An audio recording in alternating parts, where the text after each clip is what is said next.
Premier League တနစ်တာအကောင်းဆုံးဆုကိုရရှိခဲ့တဲ့ Manchester United ခွဲလယ်ကစားသမား Bruno Fernandes အားလုံးပဲမင်္ဂလာပါဘာဘာကနာ YouTube channel ကကြိုဆိုလိုက်ရပါတယ်ဒါဒီနေ့မှာတော့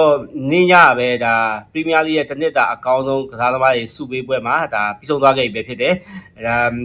ဒီပွဲစဉ်မှာ nominate တွေနဲ့ဒါ Premier League ရဲ့တနစ်တာအကောင်းဆုံးဆုအတွက်ဒါပါဝင်လာတဲ့လူတွေရောဒါ Arsenal ဆိုရင်Gabriel David Raya နဲ့ Declan Rice တို့ပါဝင်လာတယ်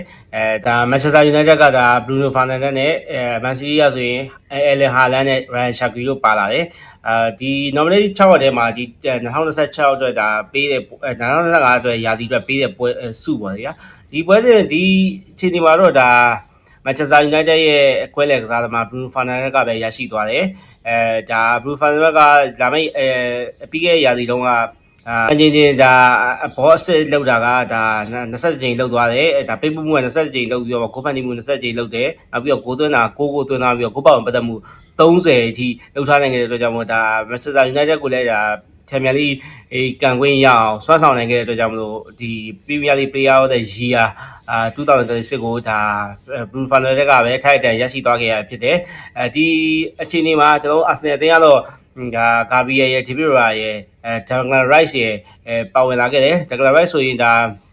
တရားစီလုံးဒီပါဒါ impressive performance တွေပြခဲ့တယ်ရာသီဆုံးကနေညမှာဒါပွဲချိန်တွေများတဲ့အတွက်ကြောင့်မလို့ငယ်ကျသွားတာပဲရှိတယ်ကွဲအလယ်လောက်မှာရာသီပြီးကန်ကြီးတော့ပြန်ပြီးတော့ကောင်းလာတာကျွန်တော်တွေ့ရတယ်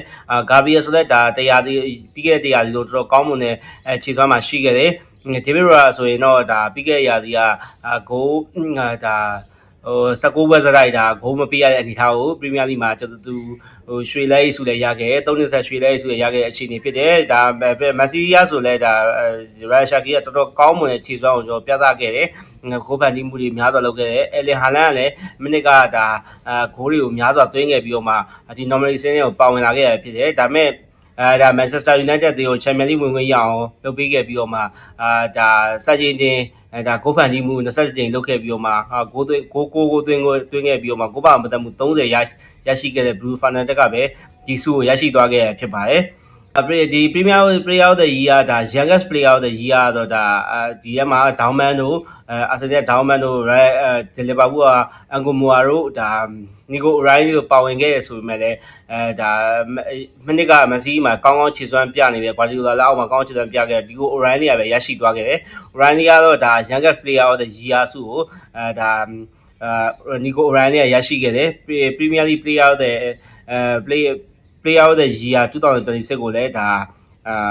Manchester United အသင်းက Bruno Fernandes ကရရှိသွားပါတယ်။လာမယ့်နေ့တွေမှာလည်းဒါဘယ်လိုကစားသမားတွေရရှိသွားအောင်လဲဆိုတော့ကျွန်တော်တို့ဆက်လက်စောင့်ကြည့်အောင်မှာပဲဖြစ်ပါတယ်။အားလုံးကျေးဇူးတင်ပါတယ်။နောက်ထပ်ဗီဒီယိုမှာပြန်လည်ဆုံတွေ့ကြပါဦးမယ်။